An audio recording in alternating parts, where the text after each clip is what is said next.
저는 올해 초 파혼하고 행복한 싱글의 삶을 즐기고 있는 33살의 여자입니다.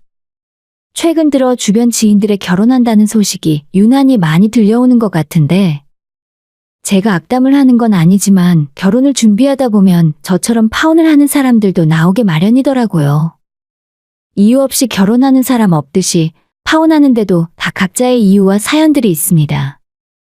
그 와중에 저는 한 가지 꼭 당부드리고 싶은 말이 있어 사연을 보내게 되었어요. 저는 올해 초 결혼을 얼마 앞두고 파혼을 하게 되었습니다. 결혼을 약속했던 남자친구와는 자그마치 5년이 넘는 시간을 사귀고 있었죠. 20대 중반에 만나서 결혼 준비를 하던 올해 초까지 크게 싸운 기억조차 없을 정도로 잘 맞는 사람이었습니다. 제가 먼저 취업해 남자친구가 취직하고 자리를 잡을 때까지 뒷바라지를 했었고 제가 돈을 더 많이 써도 하나도 아깝다고 생각하지 않았어요. 올해 연애를 하면 권태기가 온다고 하는데 저희는 그런 것도 없었기 때문에 당연히 결혼은 이 사람과 할 거라고 생각했었죠. 하지만 파혼을 해보면서 결혼과 연애는 완전히 다른 이야기이고 5년을 만났던 10년을 만났건 그 기간은 전혀 중요하지 않다는 걸 깨달았어요. 일단 저희 집안을 먼저 간단하게 말씀을 드리자면 아빠는 몇 년 전까지 군인으로 일을 하시다가 은퇴하셨고 지금은 엄마와 함께 치킨집을 운영하고 계세요. 예전에는 많지 않은 군인 월급으로 저와 제 동생까지 뒷바라지하느라 저희 부모님 살림이 빠듯하셨을 거라 생각해요. 그래도 엄마가 알뜰하게 재산을 모아놓으셨고 덕분에 두 분은 치킨집을 운영하시며 크게 노후 걱정은 안 하실 정도는 되더라고요. 저는 대학 졸업하고 나서 직장에 다녀본 적은 없습니다. 운이 정말 좋게도 처음 시작했던 온라인 사업이 어느 정도 성공해서 서울 강북에 8억짜리 작은 아파트 한 채와 경기도 신도시 쪽에도 아파트를 한 채 더 갖고 있어요. 부동산으로만 이래저래 14억 정도는 되는 것 같습니다. 서울에 있는 아파트는 제가 사업을 하며 모은 돈으로 구입을 했고 지금은 대출도 싹 갚아서 100% 저의 재산이에요. 경기도에 있는 아파트는 전세를 돌리고 있지만 전세금을 지금이라도 빼줄 수 있을 정도로 현금을 가지고 있습니다. 제가 타고 다니는 차도 할부 없이 현금으로 구입했고 이래저래 경제적으로 남들보다 부족하진 않다고 생각해요.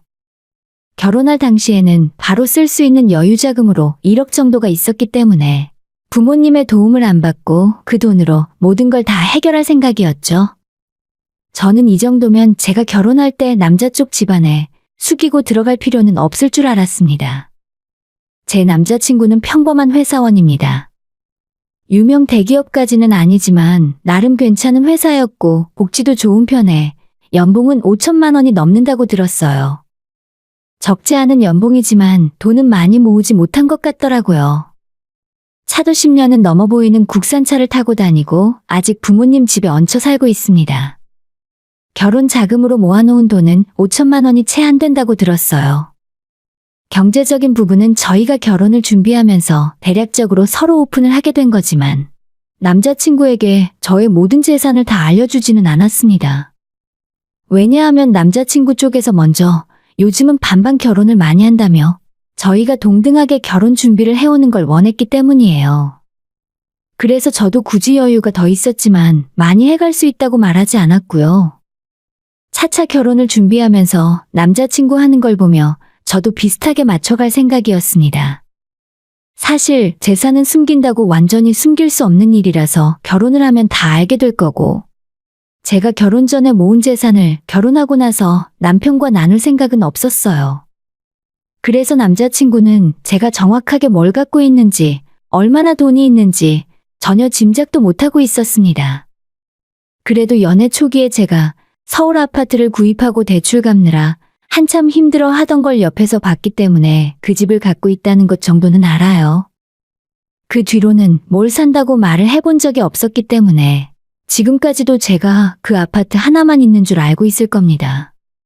서울 강북에 있고 평수가 큰 건 아니지만 제가 샀을 때보다 많이 가격이 오른 것도 남자친구가 알고 있었어요. 반면에 남자친구는 집안이 그리 여유롭진 않았습니다. 직장 생활을 본격적으로 시작한 것도 몇 년 안 됐으니 집 살 돈은 모을 수조차 없었고 그렇게 따지면 5천만 원 모은 게 대단한 일이기도 하죠. 항상 경제적으로 여유가 있었던 저와는 달리 남자친구는 데이트를 하면서도 푼돈에 떨며 돈돈거렸어요. 나중에 그 이유를 알게 되었는데 남자친구가 자기 부모님 대출 갚는 것도 어느 정도 보태고 있었고 부모님 집에서 사는 대가로 매달 생활비 50만 원씩 보내고 있다는 것도 알게 되었습니다. 50만 원 외에도 집안에 경조사가 있거나 무슨 일만 생기면 그 돈을 제 남자친구가 부담을 하고 있더라고요.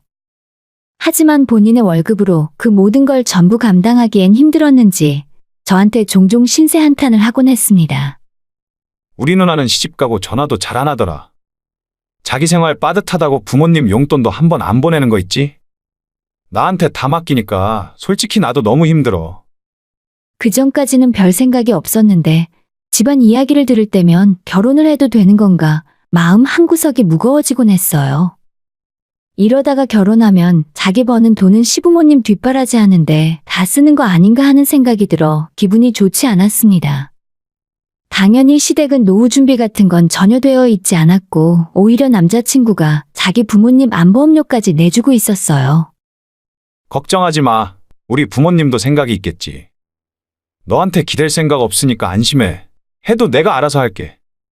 아니, 그게 말이 되는 소리야? 우리가 결혼하면 경제적으로 묶여있는 거나 마찬가지인데. 한마디로 오빠 앞으로 딸린 식구가 둘이나 더 있는 거고 애라도 하나 낳으면 부양해야 할 가족이 셋이라는 소리야. 남자친구와 이 주제로 대화를 하면 항상 민감하게 반응했고 그럴 때마다 크고 작은 말다툼이 항상 있었어요. 저는 부모에게 도움받을 생각은 없지만 최소한 우리가 먹여 살리는 상황이 오는 건 피하고 싶었거든요. 그런 생각을 하는 제가 속물은 아니잖아요. 조금 정이 없어 보일지는 몰라도 제가 현실적인 사람이라고 생각해요. 하지만 남자친구는 부모의 노후는 어느 정도 자식이 감당을 해야 하는 의무라고 느끼고 있는 것 같았습니다. 아마 서로의 가정 환경이 다르니 집에서 부모에게 받은 가정교육이 달라서 생기는 가치관 차이라고 생각합니다. 그때부터 결혼 준비를 하면서 자주 부딪히게 되고 싸우는 일이 생기기 시작하더라고요. 양가의 인사까지 하고 난 이후로는 갈등이 더 심해지고 말았습니다. 객관적인 조건만 놓고 보면 제가 남자친구보다 더 좋은 건 확실해요. 일단 저는 제가 가진 재산도 있고 친정부모님 노후가 준비가 되어 있으니 나중에 부모님 문제 때문에 스트레스 받을 일도 없었으니까요. 그래서 우리 부모님이면 모를까 남자친구 집에서 저를 싫어할 줄은 전혀 생각도 못했습니다.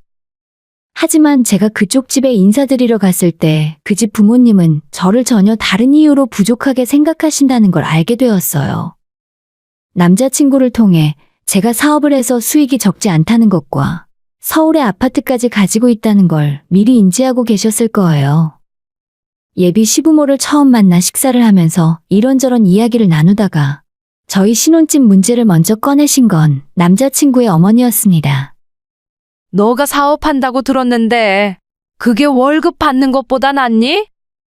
우리는 원래 공무원 같은 안정적인 직업의 며느리를 원했었는데 너가 서울에 아파트를 갖고 있다길래 신혼집은 거기에서 하면 되겠구나 싶었어.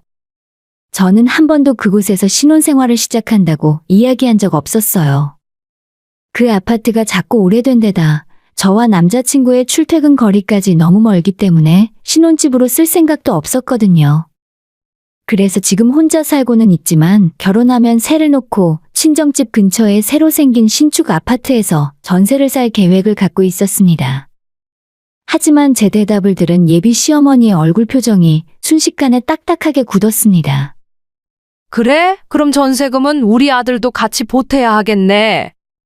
너가 집이 있으니 조금 편하게 해결할 수 있을 것 같았는데. 그럼 너 현금은 얼마나 있어? 결혼 자금으로 쓸 수 있는 돈이 얼마나 있는 거야? 5천만 원 정도 생각하고 있어요. 당시에 저한테 쓸 수 있는 여윳돈은 1억이 조금 넘게 있었지만 남자친구가 5천만 원을 모아놨다고 하길래 일단 5천이라 이야기했어요. 나중에 결혼 준비를 하면서 돈이 더 필요하게 되면 그때 조금씩 제 돈을 더 쓸 생각도 있었지만 처음부터 가진 걸 다 보여주고 싶진 않았거든요. 뭐? 5천? 택도 없이 부족하네. 그 돈으로 대체 뭘 할 수 있니? 라고 하면서 제 눈앞에서 한숨을 푹푹 쉬시더라고요. 옆에 있던 남자친구는 자기 엄마가 한숨을 쉬자 안절부절 못하며 끼어들었습니다. 엄마, 우리가 돈 합치고 전세 대출 받으면 돼. 엄마가 그런 걱정을 뭐하러 해요? 아니, 내가 어떻게 걱정을 안 하니? 너희 누나를 봐라. 결혼 전에 알뜰하게 모아서 대출 하나 없이 집 구하고 시집 갔잖니. 결혼한다는 애가 5천밖에 없다는데 내가 걱정이 안 되겠어? 그 집안 식구들이 하는 이야기를 듣고 있는데 내가 엄청난 죄를 지은 것 같았습니다. 내가 왜 그런 기분이 들어야 하는지도 모르겠고 이 결혼이 내가 굽신거리며 해야 할 일인가 하는 마음에 기분이 점점 이상해졌어요. 남자친구와 저는 벌이는 말할 필요도 없이 최소 5배 이상 차이가 나며 결혼도 막상 준비하다 보면 거의 제가 주도해서 진행해야 할 것이 불을 보듯 뻔한 일이잖아요. 근데도 남자친구 부모님들이 한숨을 쉬며 제가 모아둔 돈이 없다고 타박을 하시는 걸 듣고 있으니 기분이 묘했습니다. 한참 뒤에 저한테 한다는 소리가 차라리 제 집을 팔고 그 돈으로 전세를 얻던지 대출을 안 받는 쪽으로 생각해보라 하더라고요. 참고로 제 서울 아파트는 팔려고 내놓으면 며칠 만에 바로 나갈 매물입니다. 하지만 몇 년 더 버티면 재건축이 들어올 것 같은데 지금 팔면 무조건 손해가 나는 상황이거든요. 지금보다 앞으로 집값이 오르면 올랐지 절대 떨어지진 않을 곳입니다. 아무것도 모르는 사람들이 저보고 그 집을 팔아 전셋집을 얻으라고 하니 어처구니가 없었습니다. 그 와중에 어머님은 그날 제가 타고 온 자동차를 트집 잡기 시작하셨어요.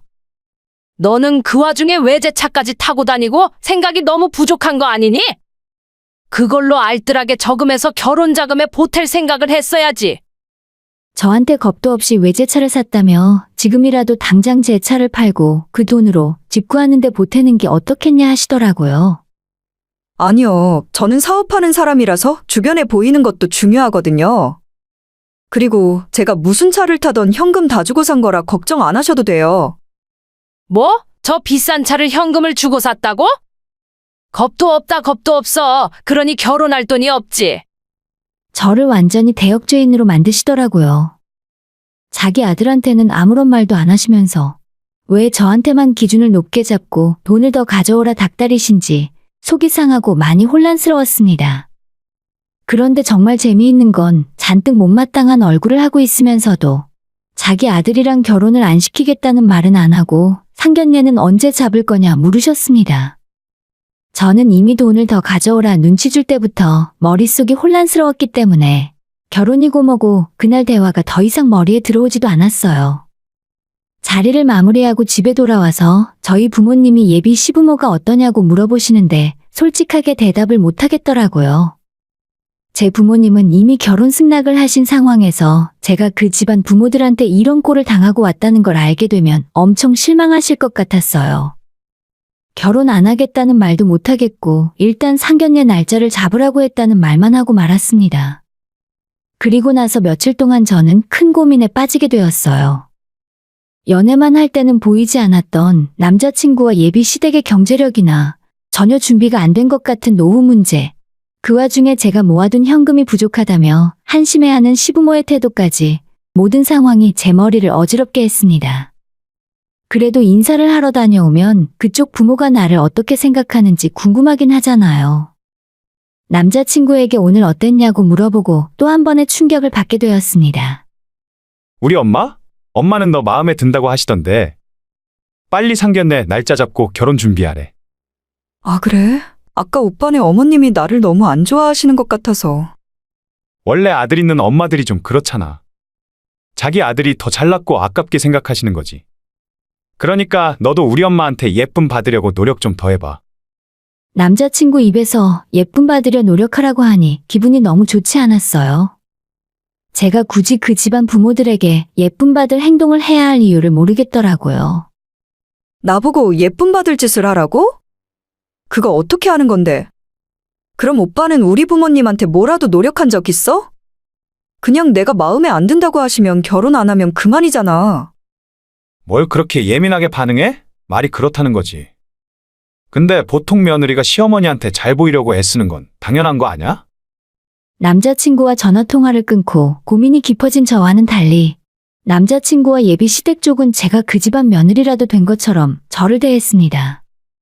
얼마 후에 남자친구 아버지 생신이 다가왔을 때 저한테 저녁을 같이 먹자며 집으로 오라 하더라고요. 그때도 갈까 말까 많이 망설였는데 어른이 초대까지 한 마당에 딱 잘라 거절하는 건 너무 예의가 아닌 것 같아서 찾아갔어요. 생신이기도 하고 선물을 뭘 사가야 하나 고민하다가 백화점에서 영양제를 사서 들고 갔습니다. 그러나 이날은 제가 결혼을 그만두기로 확신하게 된 날이 되어버리고 말았어요. 약속 시간에 맞춰 예비 시댁을 찾아갔더니 남자친구 어머님은 아직 음식 준비 중이셨고 저는 뭐라도 도와야 할 것 같아서 주방에서 서성거리고 있었죠. 별로 도와줄 것 없다고 앉아있으라고 했지만 저는 왔다 갔다 차려진 음식을 식탁으로 나르는 거라도 하고 있었습니다. 그때 어머님이 하신 말씀이 제 귀에 들어왔어요. 결혼 전에 미리미리 자주 좀 와라. 그래야 가족처럼 서로 정도 들고 그러지 않겠어? 어차피 결혼하면 명절에 네 시누나 다른 친척들도 다 올 거야. 우리 집은 명절에 아들 며느리를 사돈댁이랑 나눠 쓸 생각 없어. 그냥 3일 내내 우리 집에서 푹 쉬다 간다고 생각해. 제 얼굴을 똑바로 쳐다보시며 이런 말을 하는데 순간 할 말이 없더라고요. 대답도 못하고 제가 벙쪄 있었더니 또다시 돈 이야기를 꺼내셨어요. 너 결혼 준비할 때 돈 부족한 건 생각 좀 해봤니? 집 팔기 싫으면 부모님들이랑 상의라도 해봤어? 아무리 생각해도 5천으로는 집 구해서 결혼하는 건 무리일 것 같아. 저는 그 말까지 듣고 나니 이제 더 이상 참을 필요가 없다고 생각했어요. 5천 하는데 결혼은 제 돈으로만 하는 거 아니잖아요. 왜 자기들이 보태주겠다는 말은 하나도 없고 자기 아들이 모아놓은 돈이 5천밖에 없어서 미안하다는 기색도 전혀 없는지 모르겠더라고요. 그래서 빨리 이 집구석에서 나가야겠다 생각이 들었습니다. 어쨌든 초대받아온 자리이니 식사만 대충 하고 아무거나 핑계를 대고 나갈 궁리를 하고 있었는데 시어머니가 식탁 위에 있는 음식은 자기 아들과 아버님 쪽으로 전부 옮겨놓은 채 제 앞에는 김치와 밑반찬만 차려져 있게 되었습니다. 보통 이런 자리에서는 손님에게 많이 먹으라고 하는 게 정상이건만 아주 당연히 몸에 배인 습관처럼 자기 집안 남자들 챙기느라 저는 신경도 쓰지 않았어요. 눈앞에서 이리저리 접시를 옮기는데 안 그래도 짜증이 난 상황에 순간 열이 받아서 한마디 하고 말았어요. 어머님, 갈비는 제 손 닿지도 않는 곳으로 가버렸네요. 오빠 입만 입인가요? 저도 갈비 좋아해요. 어차피 결혼할 마음도 싹 사라졌고 이 집안 식구들 오늘 이후로는 더 이상 볼 일 없을 것 같아서 속마음을 그대로 이야기해버렸습니다. 내가 그랬니? 갈비 너도 많이 먹어라. 하면서 제 밥그릇에 갈비를 한 점 옮겨주시고는 그냥 신경도 쓰지 않았어요. 적당히 식사를 마무리하자마자 저는 집에 일이 있어서 일찍 가보겠다고 서둘러 인사하고 일어나려고 했어요. 하지만 어머님이 저를 붙잡으면서 결혼 문제로 상의할 것이 많은데 왜 벌써 가려고 하냐며 앉아있으라 하더군요. 아니요, 괜찮아요. 나중에 오빠 통해서 듣던지 할게요. 저는 바빠서 이만. 남자친구가 저를 주차장까지 배웅을 해줬는데 제 행동 때문에 기분이 상했는지 엘리베이터 안에서 아무런 말이 없었습니다. 저도 별로 할 말 없어서 가만히 있었더니 어색한 분위기가 감돌았습니다. 한참 뒤에 남자친구가 먼저 입을 열었고 밥 먹자마자 일어나서 집에 간다고 하는 이유가 뭐냐 묻더라고요. 그냥 우리 엄마 하는 말에 맞춰주면 안 돼? 꼭 그렇게 불편한 티를 팍팍 내야겠어? 오늘 같은 날 점수 좀 따면 좋잖아. 별로 점수 따고 싶지 않은데? 아까 어머님 하시는 말씀 못 들었어? 명절에 친정집 갈 생각하지 말라잖아. 내 입장에서는 이해 안 가는 거 투성이야. 그러자 남자친구는 또 제가 별것도 아닌 일로 예민하게 군다며 저보고 너무 이해심이 없는 것 같다 하더라고요. 어차피 결혼하면 그때그때 조율하면 그만이지. 꼭 이렇게까지 해야겠어?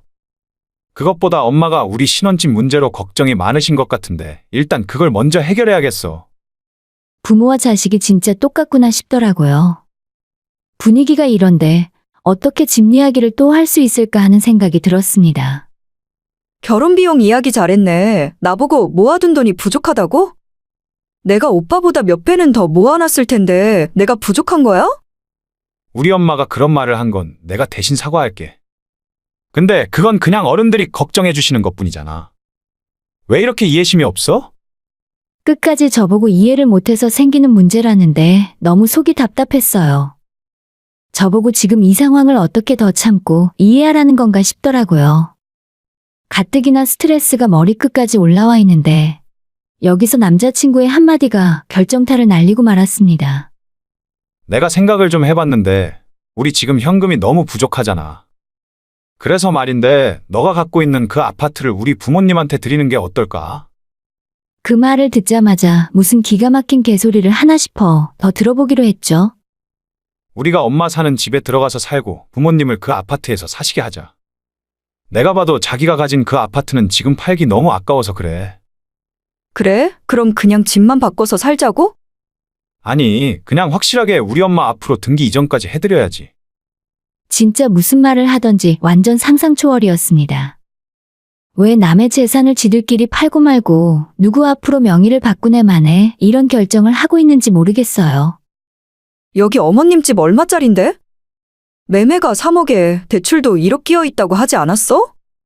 내 집 7억짜리 어머님 주고 나보고 여기 와서 대출 갚으며 살라는 거야? 이건 완전히 도둑놈 심보다. 뭐 도둑놈? 너는 이게 앞날을 위한 투자라고 생각 안 해? 우리 부모님이 살아봐야 얼마나 더 사시겠어? 어차피 돌아가시고 나면 전부 우리 거 되는 거잖아. 진짜 내가 이런 인간이랑 결혼하려고 지난 5년을 사귀고 있었던 건가 싶었습니다. 아직 멀쩡히 살아계시는 자기 부모 돌아가실 걱정을 먼저 하고 있더라고요. 생각하고 말고 할 것도 없이 제가 싫다고 거절하자 남자친구가 버럭 화를 냈습니다. 아니, 나는 나름대로 양쪽 모두를 위해 내린 결정인데. 너는 생각도 안 해보고 바로 싫다고 하는 거야? 나도 더 이상 할 말도 없어. 그냥 결혼이고 뭐고 때려치우자.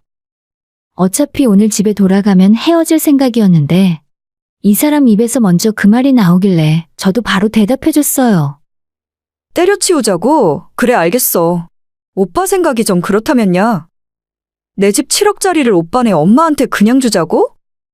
염치도 없고 거지 근성만 있나 보네. 진짜 치가 떨린다. 저는 그 말을 남기고 붙잡는 남자친구의 팔을 뿌리치고 차에 탔어요. 운전하고 집에 돌아오는데 전화기가 계속 울리더라고요. 저희 집에 남자친구가 종종 놀러 오면서 집에 두고 간 물건들이 있었는데 커다란 쓰레기 봉투에 전부 담아서 집 현관문 밖에 빼놨습니다. 맘 같아서는 내다 버리고 싶었지만 친절하게 빨리 와서 가져가라고 문자까지 남겼어요. 며칠 동안 남자친구에게 연락 한 통 없었고 저도 처음에 화가 났던 상황에서 머리가 차분히 가라앉으며 이 문제를 조금 더 객관적으로 생각할 수 있었습니다. 생각하고 말고 할 것도 없이 이미 답은 진작에 나와 있는 상황이었습니다. 이미 마음의 정리도 끝났고 이대로 파혼하는 것이 100번 옳은 일이었죠. 그런데 며칠 후에 남자친구가 찾아와서 자기 짐을 찾아갔고 저보고 잠깐 나와서 이야기를 하자길래 그렇게 하자고 했어요. 너는 그동안 우리가 사귄 게 아무렇지도 않나 봐? 정리가 너무 쉽네. 너 이러고 헤어지면 누가 더 손해인 것 같아? 남자는 원래 손해볼 것 없어. 난 지금이라도 더 어리고 예쁜 20대 여자 만날 수 있거든. 마지막 발악을 하는 것 같은 그 말을 듣고 있으니 너무 우습더라고요. 그냥 깔끔하게 헤어지면 될 것을 누가 누구에게 손해니 뭐니 하는 것 자체가 아직 어리구나 싶었습니다. 그래서 어차피 끝난 마당에 저도 유치하지만 뭔가 하나를 보여줘야겠다 생각했죠. 핸드폰에 있는 아파트 2개의 등기와 제 23년분 소득신고 내역을 보여줬더니 남자친구 눈이 휘둥그레졌습니다. 너 이게 다 뭐야? 전부 너가 버는 돈이라고? 아니, 저 아파트는 또 뭔데? 저것도 너 거야? 통장에 있는 현금도 2억이나 있었네? 너 처음부터 나랑 우리 부모님을 속이고 있었어? 황당해하는 남자친구를 보며 그냥 더 이상 할 말도 없어서 짐을 다 내어주고 잘 가라고 인사해 주었어요. 현관문을 닫고 집으로 들어왔는데 너무 유치했나 생각이 들면서 한편으론 기분이 통쾌했습니다. 남자친구가 밖에서 문을 열어달라며 자기랑 이야기 좀 하자고 했지만 저는 반응도 하지 않았습니다. 그날 이후로 며칠 동안 남자친구와 걔네 엄마한테 셀 수도 없이 많은 문자를 받았어요. 자기들을 왜 속였냐며 지금이라도 없던 일로 해줄 테니까 그냥 마음 바꾸라며 다시 결혼 준비를 해보자 하더라고요. 제가 미쳤습니까? 돈 있는 걸 보자마자 태도가 완전 달라지는 인간들을 보며 그나마 얼마 남아있지 않았던 정도 다 떨어지더라고요. 무려 5년이나 만난 사람이지만 정말 허망하게 끝이 나버렸습니다. 뭐가 그리 좋아서 저런 한심한 놈을 5년이나 만났냐 하실 분도 있을 텐데 분명 연애할 때는 장점이 많은 사람이었어요. 하지만 결혼 준비를 하니 이야기가 완전히 달라졌고 이 정도로 가치관이 안 맞는 사람과는 절대 만날 수 없다는 게 제 생각입니다. 오늘의 사연은 여기까지입니다. 구독과 좋아요, 알림 설정 부탁드려요. 다들 행복하시고 좋은 하루 되세요.